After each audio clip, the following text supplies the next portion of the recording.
everyone. Well, Back, just saved by the bell, I guess. So we're back in action Tuesday night. Great to be with you guys again, back together with Europe and the African Learning Center. Now today we're going to have a really nice, interesting lesson about the soul. I guess everybody's wondering about the soul. they're asking a lot of questions already from Facebook about the soul as well. Lovely, jubbly. Perfect. What we're going to do is first we're going to answer all your questions today, so don't worry. Just two things I wanted to mention before we carry on, just for the ones who don't have a book at the moment. This book is very fundamental, so it's not like I'm advertising the book, but think about it like going to school, right? You go to school, you go to university, you don't go there without a book, and this book has everything that we're going to be studying, and you'll be using actually even in the future in the morning lessons as well. This book and Rabash social writings as well. So if you can get your hands on these, that'd be great. If you can't get a physical copy, or it might be too expensive, it might not be in your budget, that's totally fine. You can download a PDF absolutely free from the website. Just don't ask me where it is on the website, okay? But it is on the website and you can download it. Now then, you know, the best way to start a lesson is with a preparation. And a preparation really means that getting our thoughts, intentions and desires in one direction. So when we're studying together, all of us desire the same thing, which is to come to a higher level of spirituality. And the best thing to do that is to read something so we get our thoughts and desires kind of in that right direction. So let's read something. See, look, he just popped it open. We weren't making any calculations. We got that advice from our teacher. He said, just open a book and start reading. Exactly. So here we are, Rabbi's Social Writings on page 103.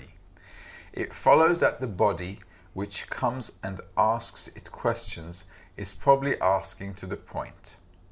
And since it is not given a sufficient answer, it doesn't allow a person to think thoughts of desires to bestow. Since it is right, there is no light without a vessel. In other words, if you don't feel the need to engage in bestowal, why are you making a fuss? So first, the body tells him, give me this need, the desire to bestow, and then we'll talk. Okay, this is the bodily complaint that Rabash is writing about, because inside of us we have this complaint, right? So you want us to bestow, great, so give us a desire to bestow, we'll bestow. That's what the body is saying, is complaining. But according to the above said, the need for the desire must be present, meaning that he should suffer at not being able to bestow. Thus, since he has no vessel, he certainly cannot be granted the light, meaning the filling. So we all need, through the study, through the environment that we're building, the spiritual environment that we're building, need to build a desire, a vessel, so that we can actually receive what the Creator wants to give us. Now today's lesson being lesson number 12, right? Am I correct? Number 12. This is like number 7 or 8. It's number 7. Sorry. Don't panic. Don't panic. Okay. And it's about what is the soul? What's the meaning of also the breaking of the soul? Okay. So let's get smashing. Now you know what? Let's do this. Let's start the lesson with a clip by Dr. Michael Lightman. Here's a clip and it's called The Soul. Let's see what he's got to say. None of us has a soul. There's only a certain desire that awakens to attain it, but that's it. No one has a soul. The soul, it means the kli, the vessel where we're all interconnected. How to call it? A soul. The soul, which means kli, a vessel, I don't know how to call it, integral vessel, the whole, complete kli, okay. And let's put it this way, maybe I'll try it this way, we're like around this kli. And suppose I've received a certain desire to find my soul, to connect, then that is actually the point in the heart that's outside the soul. And someone else also has his point in the heart, and he connects to the same soul. The soul, it's general, it's collective for everyone. That's the Malchut of Ein Sof, of infinity.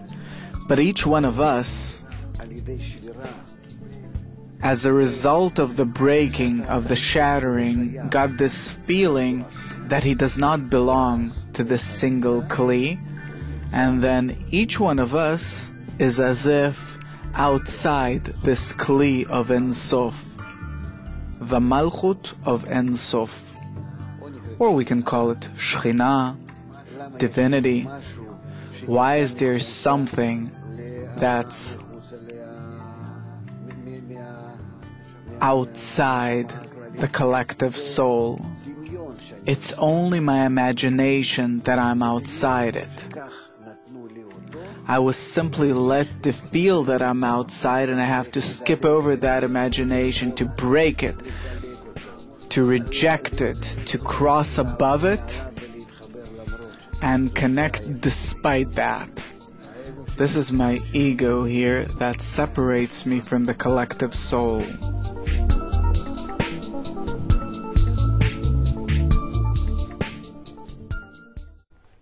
That was good.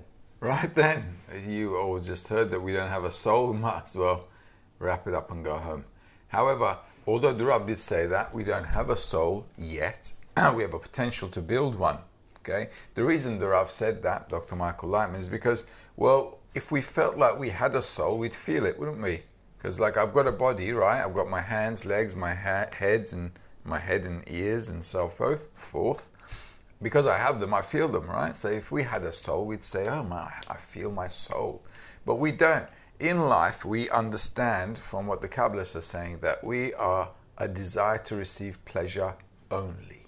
So what we're going to do is first touch at the point of how the Creator created this desire to receive. And this is very fundamental, it's very important. So please, if you have anything that's not understood, do drop us a line. Now, first of all, the Creator, we know that the purpose of creation, from what the Kabbalists explained to us, is that the Creator would like to bestow to the created being everything.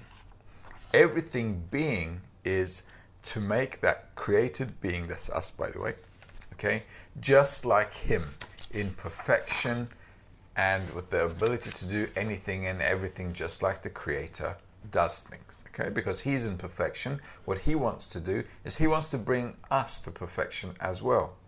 In order to do that, though, we'd need to want it. So what did the Creator do? The Creator decided to create a desire to receive that would want to come to the purpose of creation. And hey presto, that's, like I said, us. So here's the Creator. Okay, and what He did is He first, out of nothing, created from a black dot. Let's make it black then, since it's a black dot. Okay, a desire to receive. So His influence, okay, this is the light. Okay, this is the light. Now the light means the Creator's influence on the desire to receive. Okay, so don't think about anything else. Light means the Creator's impact on me, and all the things that I feel are a result of His relationship to me, and that's called the light. So what happens is this. Out of this lacking of light, He created a desire to receive pleasure. And He filled it with pleasure as well. Okay, so he created the desire to receive. This is how we portray it. This is how we draw it, a kli, a vessel. And He filled it up with light. And let's fill it up with light. Make it look all nice. Okay. And once He completely filled it with light, right at the bottom of it, when it was fully full of light, He gave the created being the sensation that someone outside was filling him. So the desire to receive then got the impression that, well, since somebody is filling me with pleasure, I'd like to do that too. I'd like to be in that situation as well.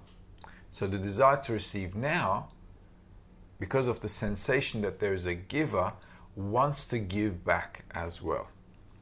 So he now has a desire to give. This is how he's developing, by the way. Okay? Like a baby develops in the world, so does a soul. The soul, when it was being created by the Creator, is going through a process of development. Just like an apple grows on a tree from a very unripe state to a ripe, full state, the same situation. So in the second state, this is called the root state. Let's call it 0. This is 1. This is 2. Okay, we call it root because the Creator is our root. So that's the root state. And in the second state here, he wants to bestow. But then he's thinking, well, wait a minute. I'm a desire to receive. What am I going to bestow? I have absolutely nothing. My pockets are empty. My bank account is empty. I have nothing. And so what am I going to bestow? So he thinks, he evaluates from the two phases that he went through. He says, wait a minute. I'm a desire to receive, and the Creator wants to bestow to me. And I want to bestow as well, but I don't have anything. But since I'm a desire to receive and he's a desire to bestow, I want to do him a favor. How can I do him a favor? Well, if he wants to give me, I can take it in order to make him happy because he wants to give me. Right? Makes sense. So he develops the third situation. And that is the Kli wants to receive from the Creator, but in order to make the Creator happy. Okay? Because he wants to bestow. Then comes the next situation, which is the fourth state. Here, because of the sensations of receiving and bestowing together, the desire to receive feels amazing pleasure. Because on the one hand, he feels everything that the Creator has to offer. On the other hand, he sees he can get it all. And he's getting double pleasure. So he becomes such a vessel of reception, such coarseness, that he wants to get everything that the Creator wants to give, plus he wants the Creator's chair, let's say his throne, okay? And that's called a desire to receive. That wants everything. He's going for the, I don't know, what do you call it? The full Monty, all right? He's going for everything. And this is called the created being, or the creature, or Malchut. So this is before, when is this taking place? Where is this taking place? This is all in the thought of creation. Okay, there's none of us. We are not even existing yet. Okay, there is no us. There are no worlds. There's nothing. This is a concept called the creation, being created from the thought of the Creator as a desire to receive pleasure. All right, so this is just a desire to receive. That's all, fulfilled with all the pleasures it can possibly get from the Creator, and coming to such a ripe situation that it knows everything that it can have and it wants it. So it wants to receive everything the Creator has, and he wants to be like the Creator. Mm-hmm. Oof, that's a lot. Okay, but that's what the Creator wants. Oh, okay. You got to understand that this process is not in our control. It's not in our hands. The Creator is developing us so we go through all these sensations. And this is how the created being was created. Now, because the topic today is about the soul, we're going to jump forward a little bit, okay, because this is just a topic on its own. So what I just basically did here was a 5-minute introduction of how the Creator created the desire to receive. But what we're really interested in is a few steps ahead, okay, of where that created being is created and how he comes about and how our soul is being created. Okay? A little closer to us then, a little closer to home. Absolutely. All right? But if you feel like you don't understand, it's okay. And if you are curious, I was looking here, if you do have this book or the PDF, you can always go to the back, around page 813 in the back. There's a lot of complicated diagrams, and there's also a little bit more a description of what Mutlu just drew. If you're curious, we shouldn't get into it right now and talk about it because it's probably just going to confuse you, but there's a lot of curious people, so you can look it up there if you'd like to. Absolutely. Like I said, this is a lesson whole on its own. Okay, the 4 phase. In fact, it's a book that's explained in 6 volumes. Okay, this is just everything about this. So let's not worry about that right now. Let's come down to a more basic level. All right. Now, the Creator created a desire to receive. Let's call it a desire to, and let's just draw it as a circle for the sake of simplicity. And what he did, like I said a minute ago, created a desire to receive and filled it with light. Okay? He filled it with light, and this created being feels in absolute perfection, feels like it has everything it could possibly want, and it is feeling perfect. Okay? That's the sensation it has. It's feeling perfect. Now, however, the Creator created us in perfection initially. When he thought about creating the created being and fulfilling it with perfection, we already were created in that state.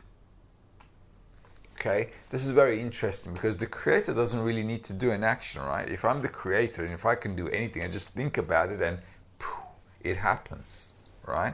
So the Creator already created us in perfection, and he relates to us just like we're in perfection.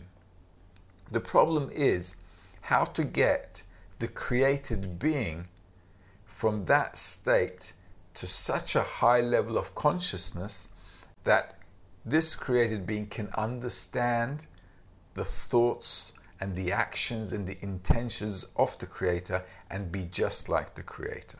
Because in this state that we're created in, we're like a baby in his mother's arms.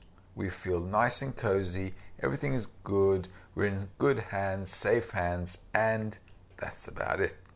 But we don't really have the attainment of how we were created, what happened to us, what does the Creator want from us. Okay, we feel great, but what are we supposed to do with this greatness? Okay, so the Creator wants us to grow up and attain everything that he has. In order to do that, he created a reality where we could learn perfection from absolute imperfection. And that's the whole reason why we have such a big mess on the planet, right? It's not a bad thing. It's a good thing if we know how to approach reality, right? So the Creator created on top of the, next to the good that he wants to give to us, such an awful reality that from this absolute madness, this madhouse of a planet that we're living in, this reality, we can attain the highest level of perfection. And what he did in order for the created being to attain that, what he did was to break it. Now, breaking doesn't mean obviously he's breaking our bones or dicing us up like a kebab and then, putting us all back together in a pit of bread to make us perfect again. No, what he's done is he has, when we say he broke the soul, he actually made the soul identify inside itself all the different kinds of desires that he has and all the intentions that go along with that desire, with all the desires that he has. Breaking actually means that I begin to understand all the parts of my desire to receive and how they're functioning. And the reality I feel in that functioning is that it's just not right. Okay?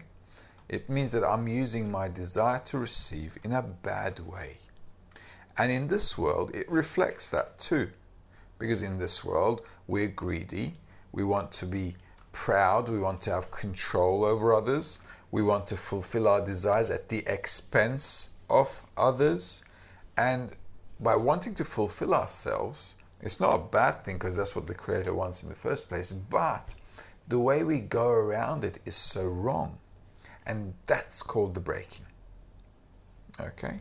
So the Creator, what He did was, this perfect soul here, He took it for a little walk in the park, and what He did was He reduced the level of perfection that it was feeling. He made a concealment of the light, and He made sure that the created being, that's us, completely stopped feeling the Creator. So He kind of made a concealment upon Himself step by step. And these concealments, the Kabbalists called the worlds. They're like curtains that conceal the light of the sun. So I have a thin curtain and another layer and another layer and another layer until the whole room is pitch dark. And these worlds they named Adam Kadmon, Atzilut, Bria, Yitzira, and Asiya. And us feeling this reality in this world right now, here, in our bodily life,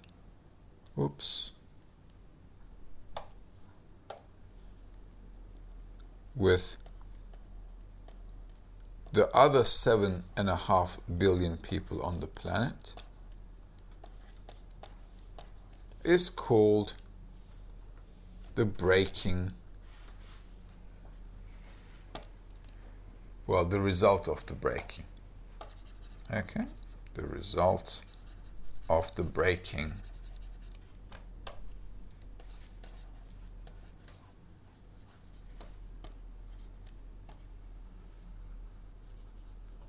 This is our life here. So the Creator created the soul. He broke it into many, many pieces. And that breakage is also called the sin of Adam. Okay, maybe some of you are familiar with it. There was a guy called Adam too. He made a sin. And the sin is actually called the breaking of his soul. All right? And as a result of the breaking of his soul, due to the sin of Adam Harishon, Adam Harishon, you will read in the books, it means the first man. Basically Adam. Okay, that's how we spell it in the books. Adam Harishon means the first man. And his soul broke in the process that it was going through while it declined from these worlds into our world. And after the breaking, he ended up here being the corporeal world. Corporeal, or corporeality, let's say. Corporeality. Did I spell that right? Without the A, I think.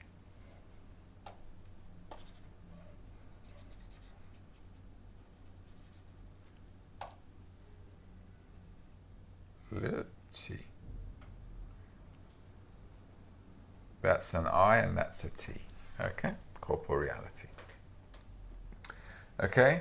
So that's how we are in this world currently. So this is what happened, and as a result of the breaking, we are in this world in complete egoism, down to our bottom lip, well, in fact, down to our eyelids, let's say, well, up to our eyelids, all right, in egoism. And the Kabbalists are saying, well, that's the best time, and it's a good time for humanity now, because now through the study of the wisdom of Kabbalah, we can actually learn how to get out of this egoism and how to use our nature, being the desire to receive, in a correct way in order to bestow. Okay? Which is what that desire to receive wanted to do in the first place while it was being created. So in order for us to understand perfection, the Creator broke us and He made us realize through a process called this world what it means to be absolutely imperfect. And that's basically the situation. Now, what happens to us in this world is this. Throughout history, mankind, let's call this the timeline. Okay, this is time. Okay, time. What happened is throughout our history, all that's been happening in our corporeal reality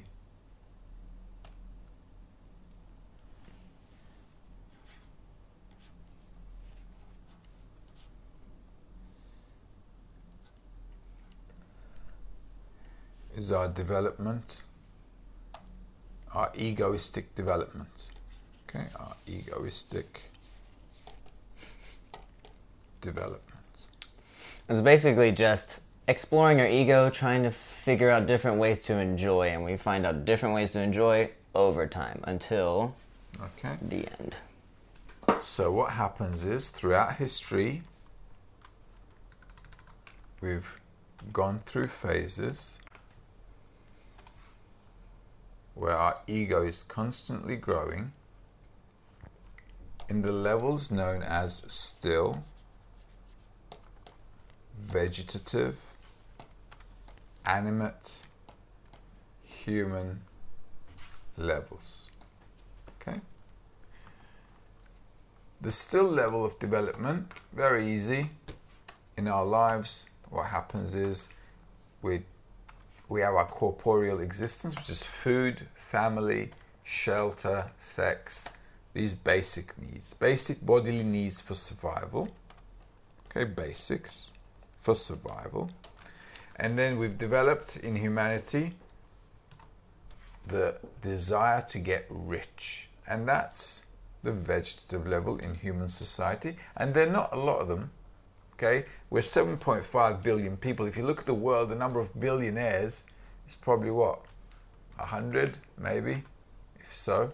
Okay, so from 7.5 billion, 100 is quite a small figure, isn't it?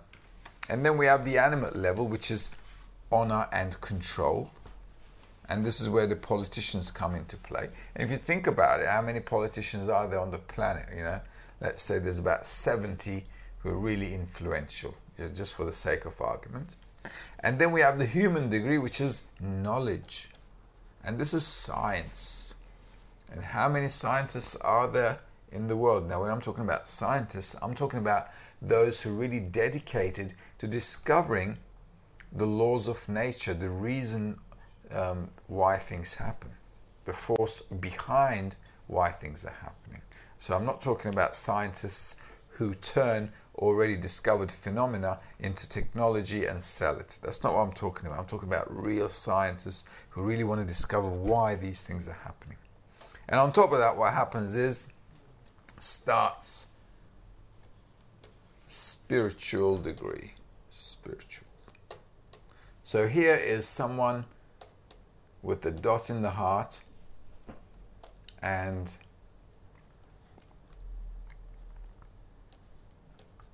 he's on his knees, he's thinking, why am I living? What's the meaning of my life?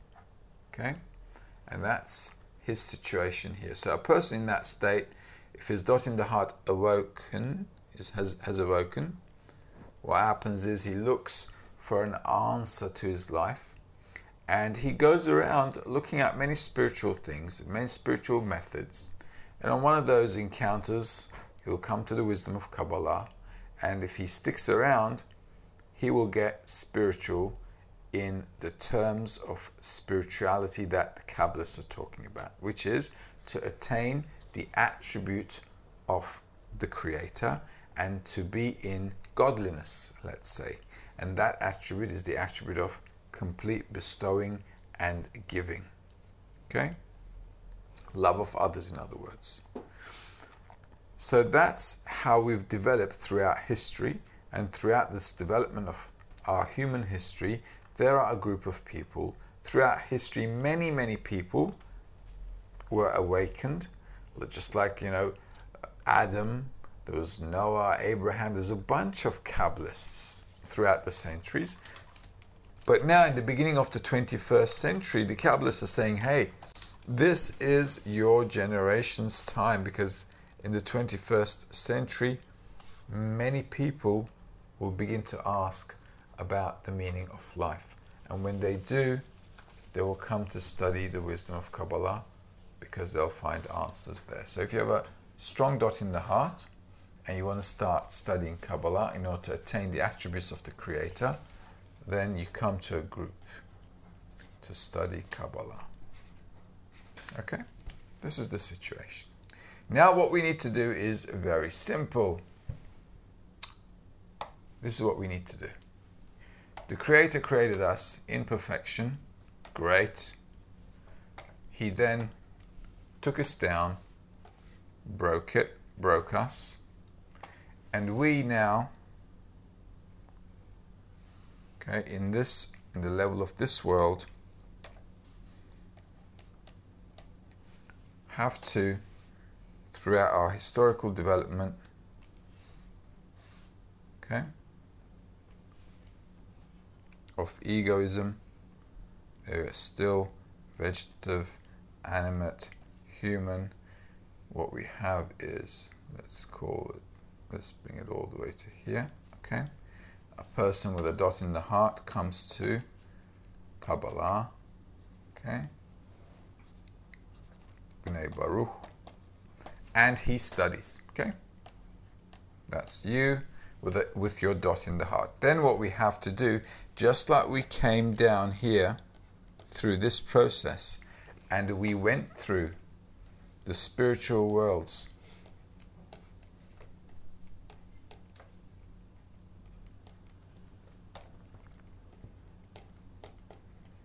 what we now have to do, just like the Creator created us out of nothing, out of zilch, what we need to do now is to pass over this period called the preparation period.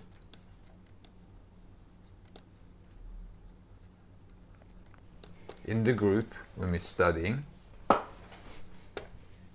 and let me do this in another color.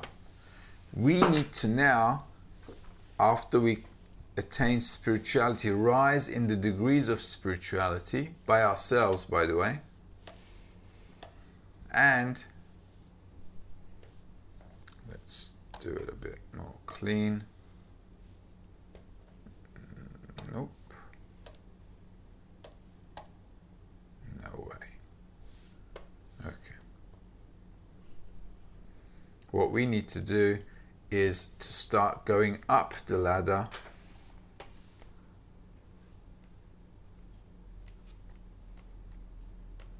just like the Creator had broken us.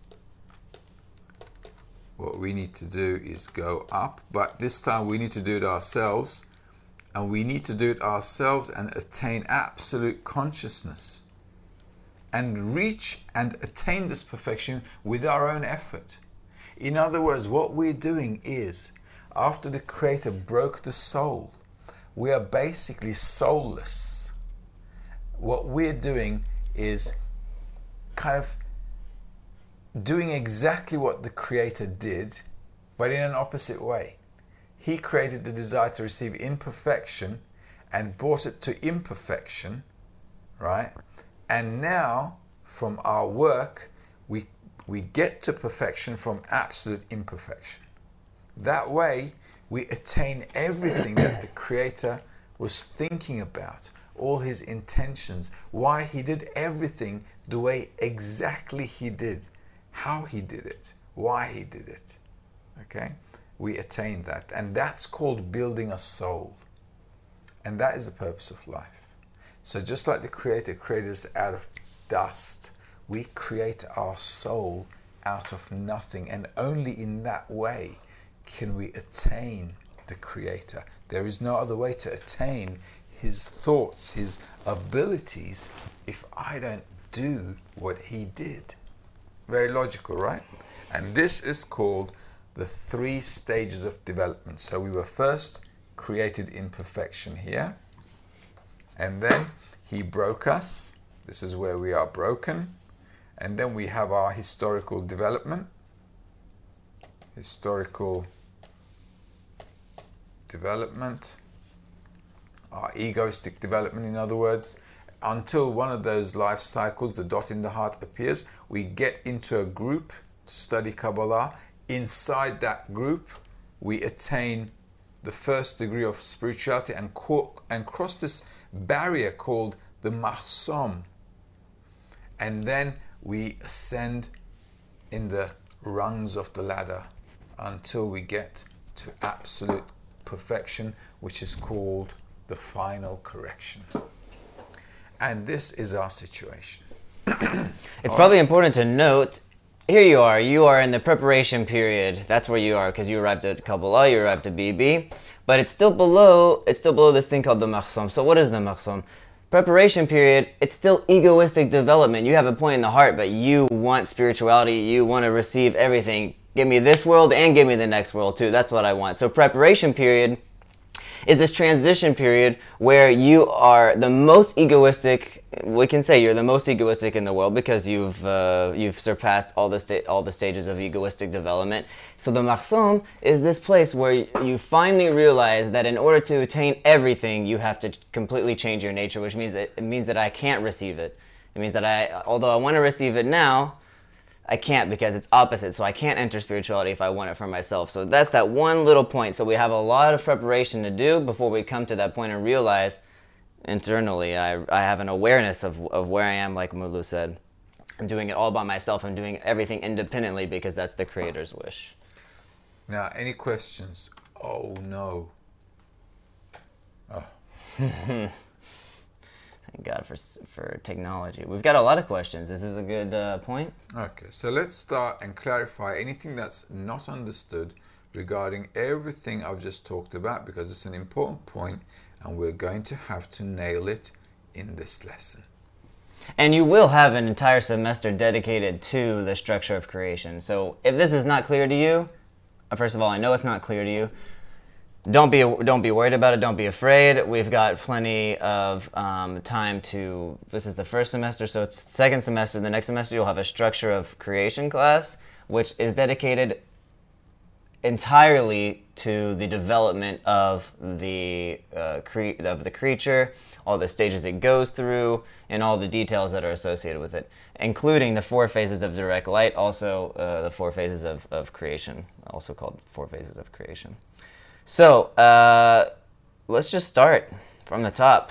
Paradzi, he's really on fire all the time. He's got great questions. And so he starts off by saying, what is the difference between soul and spirit? We hear that question a lot as well. It's a level of attainment, that's the difference. Okay, actually our soul has 5 levels of receiving the light. Okay, let's just draw that again. If this is our soul, okay, it also receives light. According to every world, there's a light. Okay, or maybe I should have drawn that a bit bigger. Let's do it in a nice way, shall we? Okay, let me get rid of this. Okay, our soul needs to be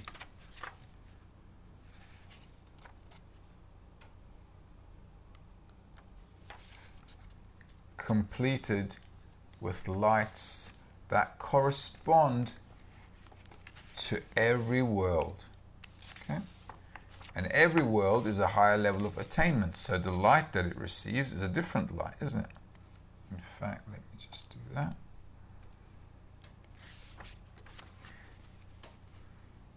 And the names of the lights are Ooh, let's do it a bit thinner, otherwise it's not going to be. Are called Nefesh, Ruach, Neshama, Chaya,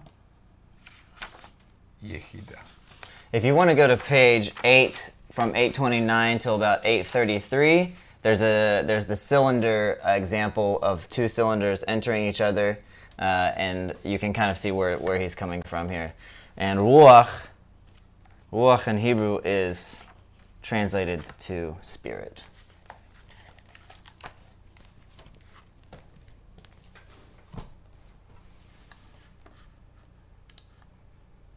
Okay, so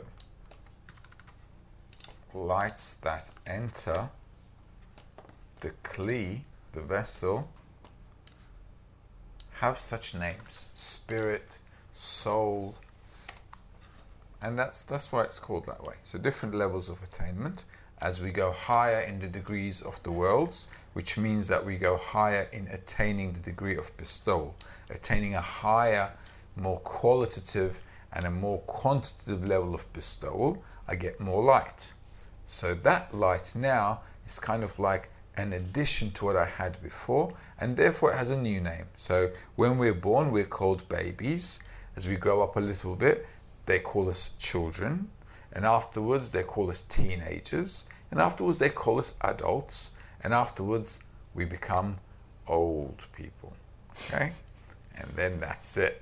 Okay? So same with the lights. But as we grow older, what happens? It's still the same world we're living in, but our understanding of the same world we're living in becomes much deeper, doesn't it? So same with spirituality. As I advance in spirituality, my understanding of the spiritual worlds become much more. So the wiser I get, the more light I get. Just like in this world, the older I get, the more experience I get, the wiser I become. Same kind of mentality. All right? Now let's do some questions, and then I've got a bit more to go over it. Why can't we remember our spirit memories? Omid from Iran is asking. It's simply because we're not there yet. In order to, spirit memories means that I used to bestow once, and now somebody hit me on the head with a baseball bat, and I have no idea where I am, what I am, who I am. This is what our situation is in this world. Okay, we're like in a coma. So what the Creator does is He gives us a dot in the heart, and it's like this person trying to, it's slightly coming out of the coma slowly. His fingers are starting to twitch. His toes are starting to tickle a little bit. Okay, he's coming back to life. This is our situation right now with the dot in the heart, because we're asking the question, why are we living? What's the meaning of life? We're trying to get out of this coma called this life, because at the end of the day, what's going to happen in this life, right? Just like a chicken walks on two legs, okay, and all day, what does a chicken do? It looks for food. It deals with hatching eggs, so it's mating. It's got chicklets around, and there's a rooster that screams at it every morning, okay? And our lives are not much different, is it? Just like chickens are walking all day trying to take care of their lives, and then somebody comes, cuts them up and eats them. We're running around all day on our two legs until life comes and eats us up, doesn't it? So our lives are really not different from a chicken's. They walk on two legs, we walk on two legs, we're going after the same thing mostly until the dot in the heart awakens. Once that awakens, that's a different ball game. Because now I have something chickens don't have. Questioning. I'm questioning why, what for, who, and what does he want from me? Okay, so all of these questions are an awakening to get us out of this chicken and rooster lifestyle, okay, and move forward into the level of human. So it's going to take a bit of time, but it's a process, and this is what we need to do now. After this awakening, we need to start studying in order to raise ourselves. We need to, in order to rise to a higher level of consciousness. Yeah. Hartwig, South Africa, is asking, is the teaching of the 4 stages of direct light purely for informational purposes, or do we need to apply this learning somehow in a practical way? Learning in Kabbalah means living it. Okay, so until I live it, there's really not much to talk about, because the way the Kabbalists are talking is like us trying to explain a beautiful sunset to a completely blind person from birth, right? He's never seen a sunset. His life has been all dark, and there's nothing to talk about. So the Kabbalists are saying, though, here's the whole twist. The Kabbalists are saying, because we want to attain spirituality, and we're studying the books with a desire to attain spirituality, even though we haven't attained it yet, but we want to, because of that desire, what we do is we attract a special power from our perfected state in the upper worlds. And this light is called the surrounding light. And this light actually helps us to gain wisdom. Now, obviously, when we're talking about light, don't go all airy-fairy on me. Light means as we study, we begin to add sensations, feelings, and an understanding to those sensations that we're going through. Okay, that's called the light. So just like kids grow up and they learn through the things they live, same with us. We study, we live, and we start to attain what we're studying. And then what we're reading will become a reality for us. In life also, everything develops in 4 phases. All our desires, what we want to eat, everything we want to do starts off and develops in 4 phases. That's why the day has 4 phases. The whole year has 4 seasons. Okay, so every 4 years is a leap year. There's all these signs in our world as well that actually reflect spirituality. So we will attain them. So we study in order to attain them, and that will attract us the light. But just a note on that, studying, say, some kind of corporeal science in this world, or wanting to know more about, there's a lot of times like gematria, or studying the seasons, like you said, or zodiac or whatever, studying things that causes or consequences that are in our world will not get you closer to spirituality. Thinking that you understand more about those things will bring you closer to spirituality. That's not true. Basically, we need to study the writings of the Kabbalists. Okay, they're talking about authentic spiritual actions. So by studying those authentic resources, which are the Zohar, the Tree of Life, okay, and the articles that Bala Sulam and Rabash gave us, which are all here. This is why I recommended the book. This book has everything for us to attain spirituality. And that way, what we can do is, as we study, we attract the help of the Creator. That's called the light. When the Creator is helping us, He's trying to grow us through our study and efforts. Yeah. Before we get too far away, and I see that we probably still need to talk about the actual soul. There's a few questions about the 4 phases, and that's fine. And you're probably not going to understand it the first time around, anyways. But we should probably at least answer a few questions. Jose Carlos is asking, can you please explain a little bit better between the 3rd and the 4th stage? What's the difference there? Sure. Let's see. Here we go. Now the 3rd, okay, let's just put this back. Here we go. All right, you can see.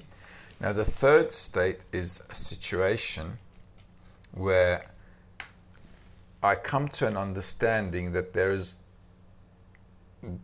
somebody on the outside that's fulfilling me, and there is me. Okay? The sensation that there is me, okay, and, oops, let's make that a proper and, me and someone, okay? That sensation happens in the 1st phase. Once I feel that, what happens is I intuitively want to understand, well, what's going on between us. Because I am being fed. Okay, let's say my mom's feeding me, I'm a baby. Okay, I don't know who she is. Okay, but there's somebody feeding me. And it feels good. You know, I'm feeling good. It's nice warm milk. Okay, it makes me feel good. I feel comfortable. I'm in her arms. It's all warm. It's all very nice. Okay, so this understanding now is developing. There is me and there is someone else. So there's me, and that someone is the creator. Okay. The second phase begins to develop from the end of the first phase, where because I feel that somebody is giving me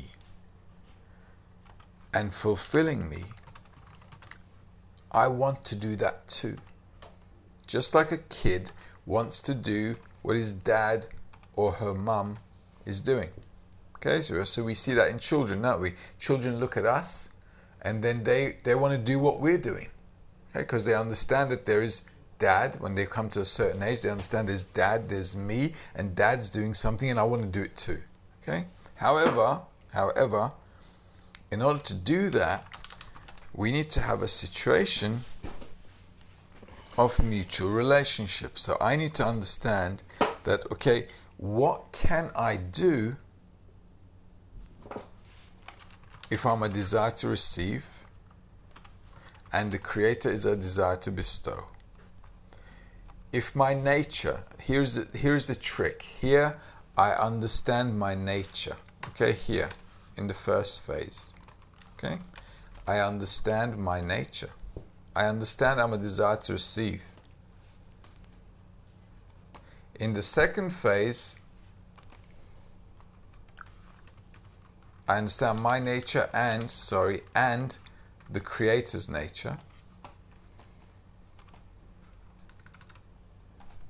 Okay, so this first phase is giving me these understandings, and in the second phase I want to become like that creator because I feel like he created me and he's fulfilling me, so I want to be like that. In the third situation we have an evaluation. If I'm a desire to receive, I have nothing to give because I have nothing. I'm just a desire to receive. But I also know now that the creator wants to give me everything. He wants to make me happy. So I'm thinking, well, wait a minute. He wants to give me everything in order to make me happy. And I want to make him happy because that's what bestowal is. So I'm thinking, well, why don't I take from him, not because I feel good, but because I want to make him happy. Do you understand the kind of thought process that we're going through here? There's a great example that Bala Sulam gives, and called the guest and the host, or the host and the guest. And we don't really have time to go into the whole story of that. So I gave a link to Johnny back there in the tech team. Johnny, who was with us a few times. I'll give it to him so he can post it in the chat. That is definitely worthwhile. It'll help you understand this whole process on a much more emotional level. And you'll be able to identify with a lot more, and it won't be so technical, but this equals that, and that equals that. You'll really understand why the creature has to undergo this process, and it's called The Guest and the Host. I gave the link to Johnny. If you can post that in the chat, maybe after the lesson you guys can read that and go back on it. That'd be very helpful in understanding a lot of the questions that you guys are asking. Okay, great. Anything else there? So there was one more, two more that were similar, so I'll ask them together. So Hartwig from South Africa and Paradzi are asking. So Hartwig says, the fourth phase is, this is before the Big Bang, or was this beginning of the physical world? And Paradzi is saying, so from the illustration, it sounds like all this is happening before we arrive here. Absolutely, all of this is before. We're not even here. This is why I drew this here. Okay. Okay, guys, you are here. Okay, you are here. Okay, initially.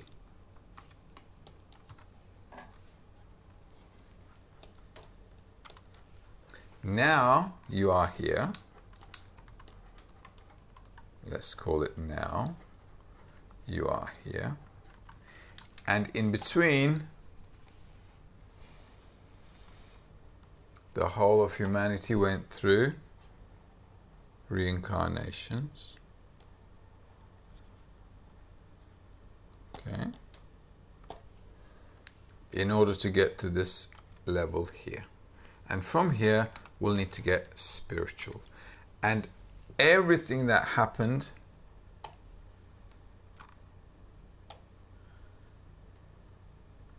here is before us. We're not even there. Okay?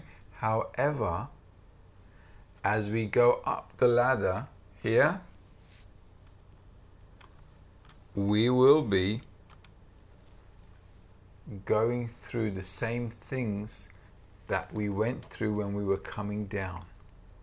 So we don't remember any of that stuff now, but as we go up and up and up, it's called reshimot, it's called impressions, right? We will have spiritual impressions of the things that we went through, and we will pass the same path as we go up. These are the spiritual memories you were asking about earlier, Paradzi. Okay. Reshimot, you'll hear that a lot. So this is the way down, okay? And we need to go up, okay? Also, the link that I sent to Johnny, it's called the Kabbalah Library. So it'll bring you to the page, exactly the page for guest and the host. But there you have all of the books, all in electronic PDF form or text form. You can download some of them in PDF form. Ah, excellent, great. So here you just find the author, you expand the author. Here's the writings of Rabash. So this is actually the book that we have here. And here we have Bala Sulam. So all of the writings of Bala Sulam, look, there's a lot of them. All of them are here. So if you ever just want to read, this is the library. This is where you can get it. It's not the bookstore. It's a little bit different. This is the actual text where we keep all the text and are constantly updating it with new translated material in each language. So do you want to continue? No, give you me keep some going? questions, yeah. Excuse me, I wasn't ready.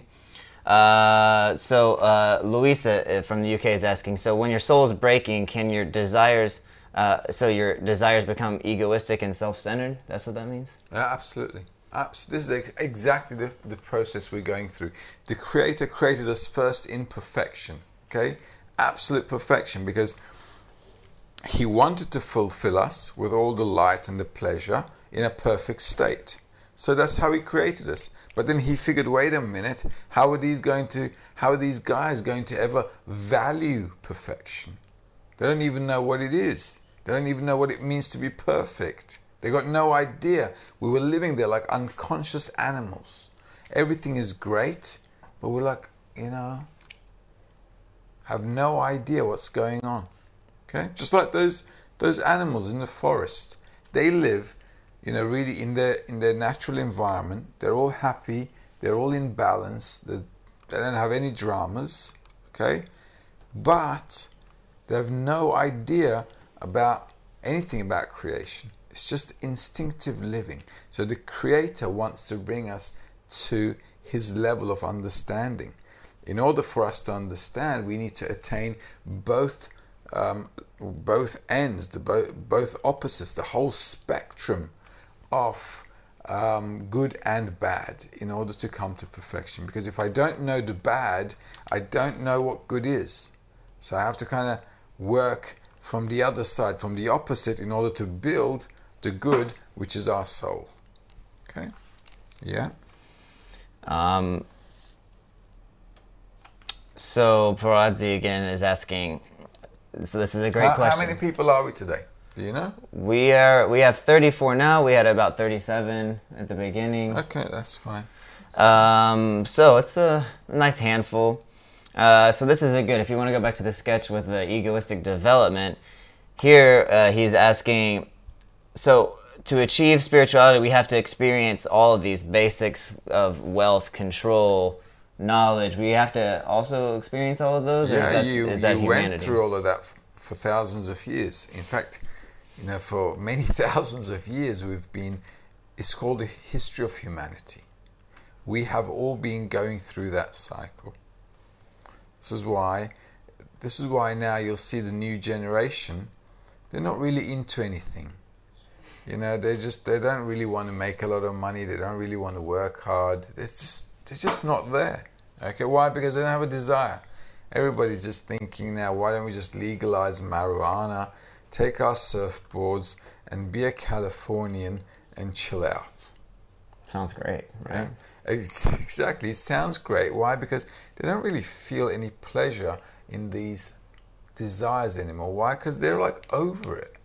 Okay, just like kids grow over their, you know, little dolls and their little plastic cars. We don't go back to playing with our plastic cars. No. So same here. We've already done that. We've been there, done that. It's over. This is why now we're ready for spirituality. Is it even possible to be like the Creator? Absolutely. We have to be like the Creator. That's not even a question. Why? Just like we're born, right? Kids are born. Who asked the question? Paradzi, you got children, Paradzi. Let us know. So your children will look at you if you have kids. If you don't have kids, I recommend it. It's really good actually for understanding, for spirituality, and for developing love and compassion.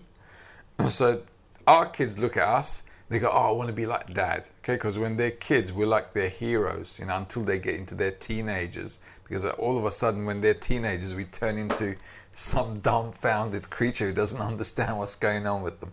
Okay, but when they're kids, we are their heroes, and they say, I want to be like dad, or I want to be like my mummy. Okay, so same with the Creator.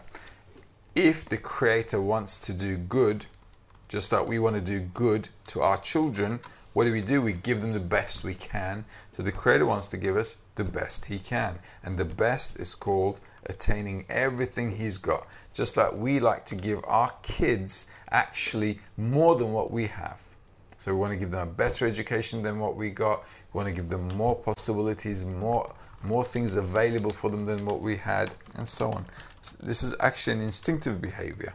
So also that's how it is with the Creator. It's not a coincidence that we want that for our children.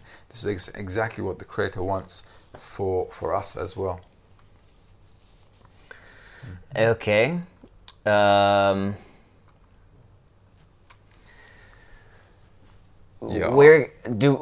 Paradzi again. Do we feel the ascension back through the worlds from our corporeal state? Of course, we are a creature that is completely and utterly sensual. We're not made up of a brain. We are a feeling creature. What happens afterwards is we add understanding to the sensations that we go through, and that builds inside of us wisdom. Okay? So feeling what we're going through are very, very important things, because through the feelings I can get some understanding. I can build an understanding. That's a perfect segue to Hartwig's question. So he's still stuck on the whole on trying to connect the difference between all of creation. All of creation basically took place without the physical world before, but that we're giving an explanation of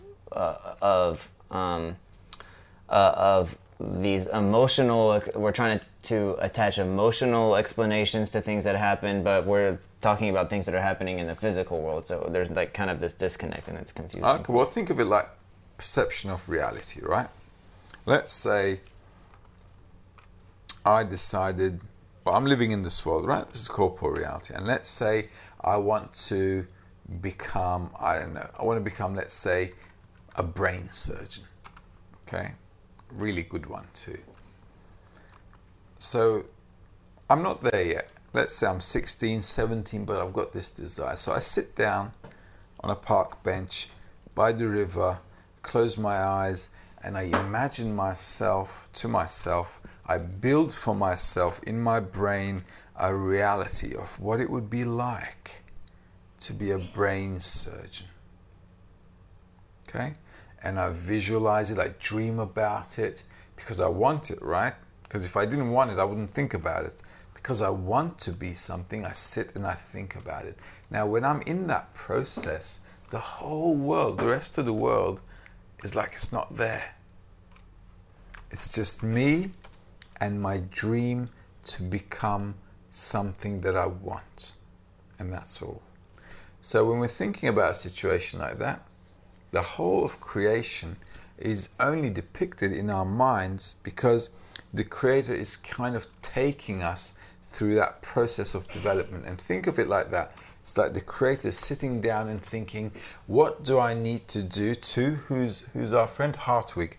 What do I need to do to Hartwig throughout all his reincarnations so that I can bring him to a state where he'll start to get spiritual? And all of that is completely detached from corporeal reality. It's all where? In our head. Okay? Because if I'm thinking about my future, okay, to be a brain surgeon, it's all in my imagination, it's in my thoughts, in my desires. So the Creator also has a desire about you. It's thinking, what am I going to do with Hartwig? Okay? And so he decided to take you through this process of development and to get you there. And all of that was before the whole process. Okay? He thought about all of us before he created anything, and then because he decided to do this, he decided to create a desire to receive and fulfill it, and then everything happened. Okay? So everything starts with what? A thought. And beyond the thought, it starts to develop. Yeah.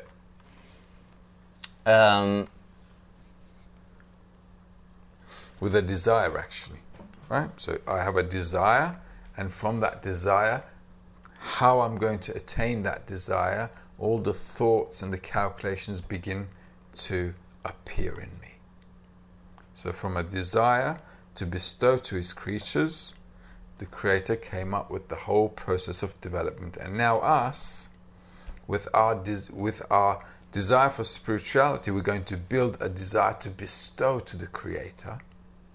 And then we're going to build the whole of reality, just like he did, to bestow to him. Just like he's bestowing to us. Yeah. Mid from Iran, why does it take so long, and how do we receive light? Well, look, it takes so long because there's so many details in reality. Okay?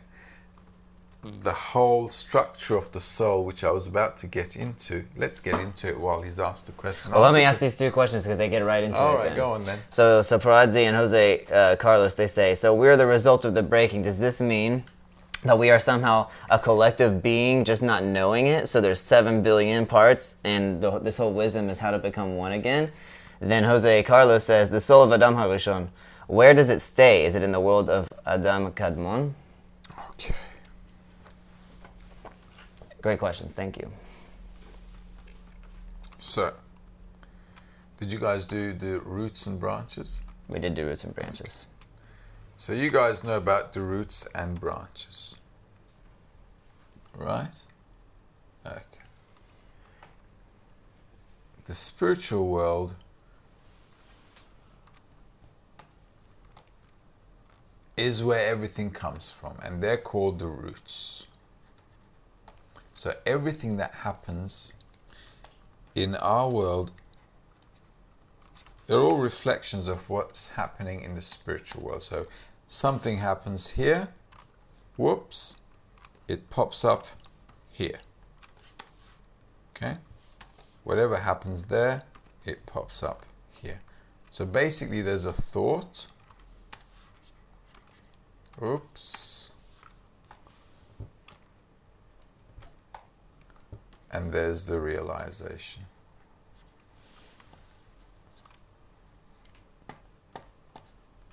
Okay? And this is our world, corporeality. And this is spirituality. Now, what was the question? Where is the soul? Is it in Adam Kadmon? The soul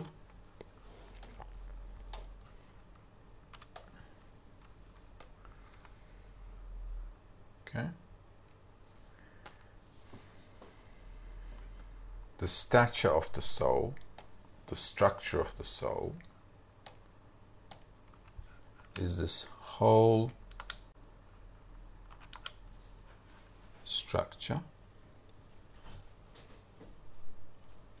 which includes,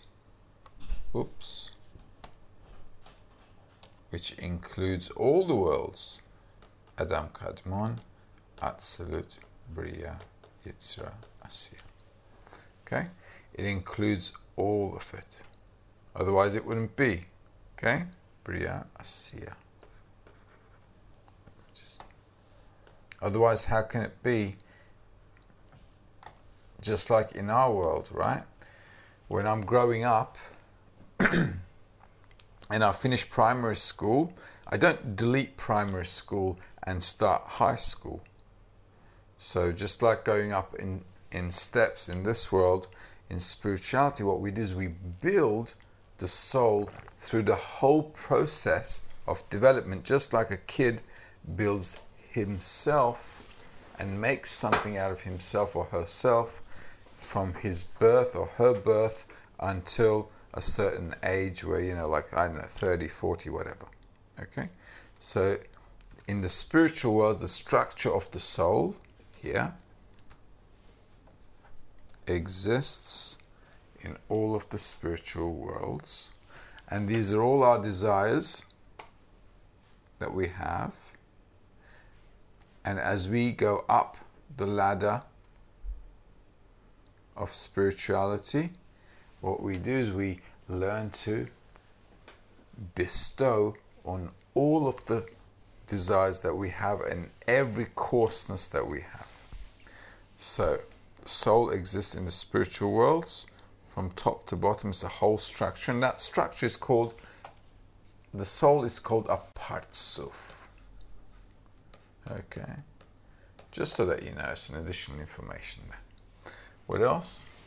What is the speaking level? Arturo from Miami says. Speaking level is godliness. It means I behave and act just like the Creator does. Okay. Just going to write corporeality here. That's what spirituality is. Spirituality, when we're talking about human, we're not talking about a guy, walking on his two legs outside, because human, Adam, the word Adam comes from the word similar to. Okay? So Adam means I'm similar to, or I want to be similar to. Who? The Creator, because that's what he discovered. And that's how he named himself. So, obviously, we're not talking about people who are walking on their two legs out there that call themselves Adam. No, in spirituality, Adam means one who bestows just like the Creator. He knows the Creator, he feels the Creator, he has a relationship with the Creator and is building himself in the spiritual worlds. That's called Adam. That's called human, man. Yeah? That's a good start for Tatiana from Park Florida's question. In short, she's trying to say, how can I benefit other people? How can I do good for other people? How can I have this good energy for everyone? And you just spoke about right now in this corporeal world. And we talked about roots and branches, and we talked about the machzon. So what is it that I can do actually in this world for good, to try to be good or to try to do good? That's a really good question. Well, look, the best way to evaluate anything is from the result that we need to get to. The Kabbalists are saying the whole of humanity has to, by definition, by default, there's nothing we can do about it. All of us have to get to the purpose of creation, being just like the Creator, being able to bestow just like the Creator, having the attribute of love of others instead of love of me, to have the attribute of love of others and to bestow with that attribute without thinking about myself, okay? Because thinking about myself is egoism. And in fact, the more we think about ourselves, the more problematic our life becomes. So, how can you do good? Well, if we understand and know what the purpose of creation is, then all we have to do is help others to get there. Just like we're helping you now. Okay? So today is Tuesday night, and me and Chris and our friends in the tech room over there, Hezi and Jonathan, they're in there, we're here, but it's 10:15 here, our time. We could be doing a lot of things, going out, going to the pub, going out for dinner, or staying in with the family, anything. Okay, we could have been doing a lot of things to please ourselves, but we've decided to take on the purpose of creation, and in order to bestow to the Creator, we understand that we first have to bestow to other people. And bestowing to other people means that I help them get to the purpose of creation, because all of the suffering in our world, everything that we're suffering about, is because we are not directing ourselves to the purpose of creation. Instead, we're running around after silly things. So we're suffering. Okay? That's how it is. So if you'd like to help other people, you can study with us, first of all. That's great, because as you study, you begin to upgrade yourself, and that's already a benefit for the whole of humanity. And then what you can do afterwards, you can say, well, is there anything I can do to help others so that they can also advance in increasing the level of their consciousness and coming closer to the purpose of creation? Because we see that feeding hungry people doesn't really work. Okay, you feed them once, you feed them twice. At the end of the day, they get old and die. You can feed them every day. It doesn't matter, does it? Just like chickens are feeding every day, and then they end up dead, or they end up on they end up usually on my table. We eat them, right? Just like you guys probably have some chicken barbecue every now and then. So life also makes pretty much a barbecue out of us. Okay? So in order to kind of help people, we have to make people understand, well, not make them understand, help them, if they want help, that is, that there is a purpose to life, and we can all help each other to come to that. Okay?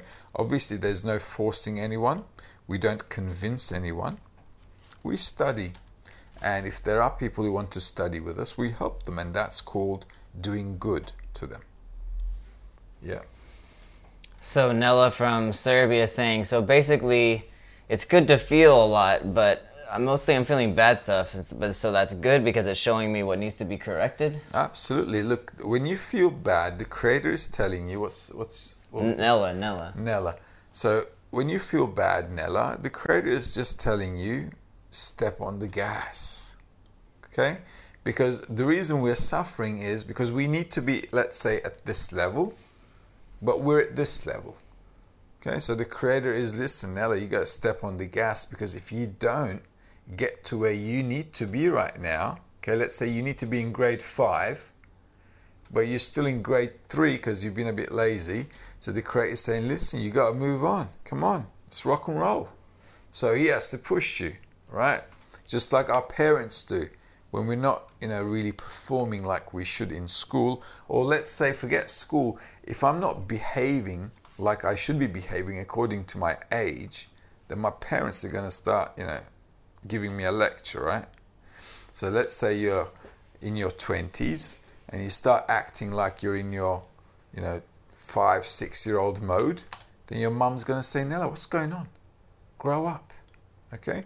So suffering is the Creator's way of telling us, grow up. Okay? So it's a good thing. It's good because he's helping you out here. Yeah. Is the common soul already perfected, but we don't feel it? Yeah, absolutely. We're already in this perfected mode. Thanks, Paul from UK. Okay, we're already in this perfection. Right? The Creator created us really perfect.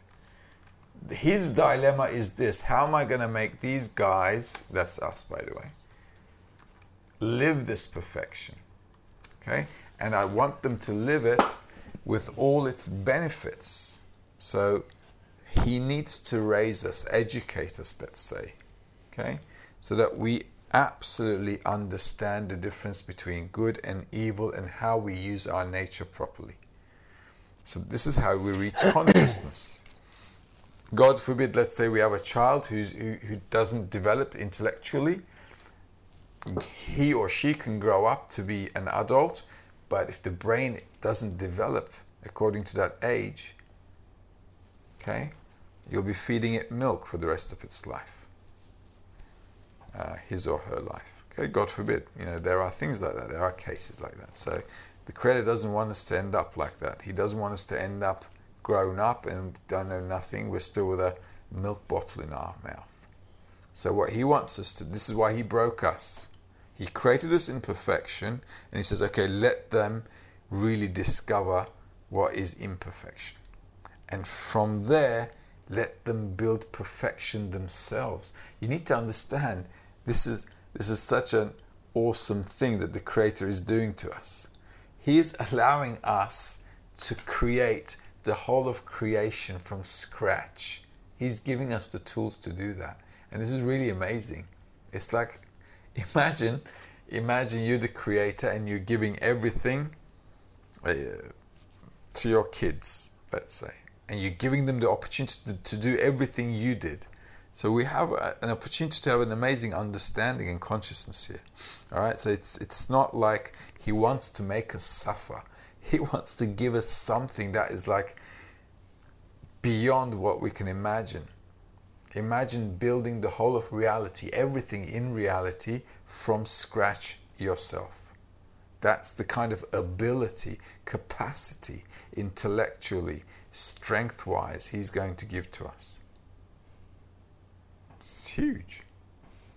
What else could you ask for? You couldn't ask for anything. And it's confusing because, everything, it seems like, we talked about it before, that all the four phases of direct light and all of humanity, well, do I need to go through wealth and all this stuff? We've all done it. So there's this general development of the soul, but because I don't feel my part of, I don't feel connected to the soul, I don't feel that development, I don't feel that everything that everything, all the experiences and all the impressions, but all those things stay, they accumulate and they stay, and that's what grows humanity, that's what grows me.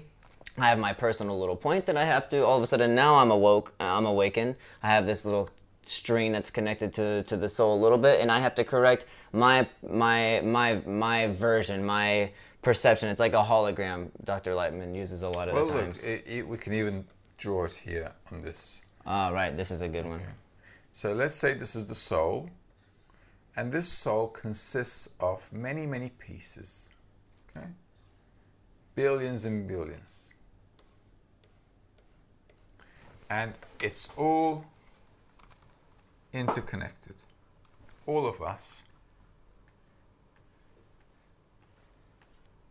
Okay? We are all parts of this one soul. In fact, they say there are 600,000 souls. Okay? Although there are 7 billion on the planet, it's called 600,000 because it is actually describing the strength behind the power of bestowal that it has. So don't let your head go to population figures. Okay? And all of us are here as separated parts. Okay? But all of us have a place here. All of us. Now all we have to do is get to our place there. Make our little place there and get back there to attain and to feel the whole of that reality in perfection. This is why we're all broken here. We're all separated. Okay? In this reality, we're all separated. And here we need to get to that unity. And that unity is actually unity with the Creator Himself. So it's all of us together with the Creator. This is why in this world we don't feel the Creator. We're all detached from each other. All we feel is ourselves inside this reality with a bunch of other people, and we don't even feel the other people around us either. Okay? but we need to come, and all of us need to attain our place in this soul called the soul of Adam Harishon. And this state of ours is called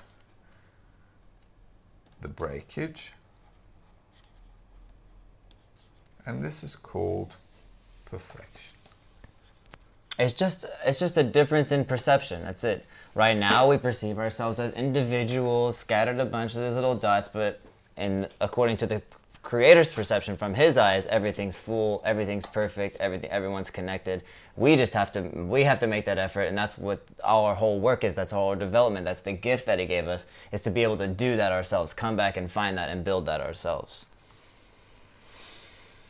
We have 5 minutes. I don't know what you want. Let's finish the questions quickly. So Jose says, so if one day we will be like the Creator, will we stop feeling it? And then who do we bestow to after that? Well, that's the whole, actually no, we don't stop feeling it. Quite to the contrary, we feel it, because in this world we don't feel the Creator. So in spirituality we will feel it, and we will have an ongoing relationship. Who's asking that? Jose. It's like Jose, right? It's like, let's say you're in love, okay? And because you're in love, you're really, really happy, and you got that mutual connection with that person that you love, okay? So you never want that to end, do you? Because it's a really good feeling. So same in spirituality. Yeah. Adrian from Romania, he's asking, so we developed unconsciously until the barrier, until the maqsoom. Yeah. But now so that basically indicates that's implying that now we're unconscious development. So how do we know that we're on the right path? Are there any indications? We don't. That's why when the dot in the heart awakens, a person starts to search. And a person can only learn where he feels comfortable. So if your heart feels comfortable, you learn. If it doesn't, what can you do? You keep searching until you find something that you feel comfortable with. Nella is following up, and I see Nella that I remember you asking similar questions like this before, so talking about correct my imperfection. What do I do with bad feelings? How do I basically separate myself from bad feelings? So she's saying, what can I do to correct my imperfection? Nothing. There is nothing we can do to correct ourselves, because we didn't create ourselves. And that's the beauty of it all. You don't have to feel bad at all, because you might be a really, really bad person, but then, hey, look, I didn't make me. I didn't create me. Go to the craftsman who made me. Okay. You can always say, I didn't create this reality. I didn't create me. But what you have here is an important thing. You feel bad. Okay? And that's already because our nature doesn't want to feel bad. It's already a push. It's already a help that the Creator is giving you. It's called help against. And telling you, come on, let's get this done. Okay? This is an invitation. So what do you have to do? Well, we have to study together about our nature, just like we're doing here. And we have to study about the nature of overall nature. And then we have to learn how we can come to a reconciliation so we can find balance and happiness and conformity in our lives with the whole of creation. So if you want to get rid of the evil, that's great, because all of us want to. Okay, it's our nature to run away from evil. We don't want to feel bad, we want to feel good. And the Creator wants to make us feel good. However, in order for us to look for the good, what does He have to do? He has to pinch us a little bit. Okay, and that's what He's doing. So you need to take the invitation, accept the invitation, and say, you know what? I'm coming on board. If you want. That's a difficult thing to understand. When you first start studying Kabbalah, you get all this information and you don't know how to apply it. We understand that. And it's also, there are these things, you have to become a lot more sensitive to your feelings, to how you're being operated above, and that all has to, it's really is like growing up from a baby to a toddler to the teenager. It's simply development. So you can't expect to just get all of the answers and to understand everything and you found Kabbalah and that means you have the remedy for life. It really is a lifestyle. It's a way that you have to start changing and rebuilding yourself and rebuilding your perception, and it takes a long time. But it doesn't take that long. Okay, I'll tell you why. Once you start getting your head around it, you'll be fine. Okay, just like anything in school, when we start something in school, we learn the foundations, we learn the basics, and then we understand. Okay, these are the things, these are the basics, and now I need to kind of like put the puzzle together. Okay, so don't think it's like a mountain that now you have to climb. It's one step at a time, and before we can run, we need to learn to crawl, and then we learn to get up, take a step at a time, and then we start running. It really is like a puzzle. You see the picture on the front, you have all the pieces, you don't know what to do. All you can do is start playing with it. All you can do is start moving around and trying. None as wise as the experience, as we say. You guys had a lot of Facebook questions, and we wanted to get to them. I really wanted to get to them today. There's 11. We can maybe answer a few of them for sure. We've had so many questions this today. Is the soul directly connected to what I do for a living in my life? No. What can I bestow to others? Start bestowing a good mood. All right? What is love thy friend as thyself? It means to think and to love your friend just like you love yourself. Just think about that for a moment, okay? It'll clear up. Do I act upon any of my feelings? You react to feelings. At the moment, it's a reaction. Later on, it will be a conscious relationship with the Creator, because He's going to be causing that feeling in you, and you're going to react by making a conscious calculation on it. That's great. Keep going. What is spiritual work? Spiritual work is called love of others, or trying to attain the love of others if I'm not there yet. So trying to attain the love of others is our preparation, and attaining the love of others is spirituality. If things don't work for me in the corporeal life, do I turn to spirituality? Well, if I were you, I would, because that's the only thing left. Man. That's the only thing left. Not only that, things are not going to work in corporeality for humanity either in the future. And you just answered that. You said, well, the Creator's giving me pushes. He's giving me a little stick. So we have to, if we're advancing spiritually, which is what we are eventually, then we have to get a little bit of, we're not going to be able to go back. He's not going to let us play in the sandbox and regress. Absolutely. Now, so next one is, what are the rules? What are the rules of the corporeal life? Easy. You maintain a standard normal life like everybody else. You go to work, you live in an apartment or a place, like you live like normal people do in your culture and in your country. Okay? And you need to make a living, you need to look after your family if you have one, and you need to, live like normal people, and on top of that, you add spirituality.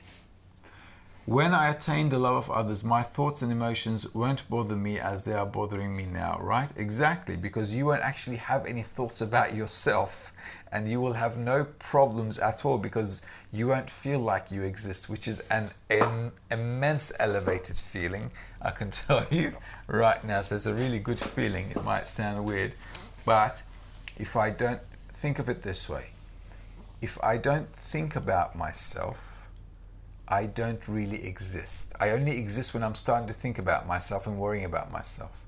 If I'm constantly worrying about others, I actually delete my existence. If I don't exist, I don't have any problems. Okay? Sounds logical? It is actually logical. 10.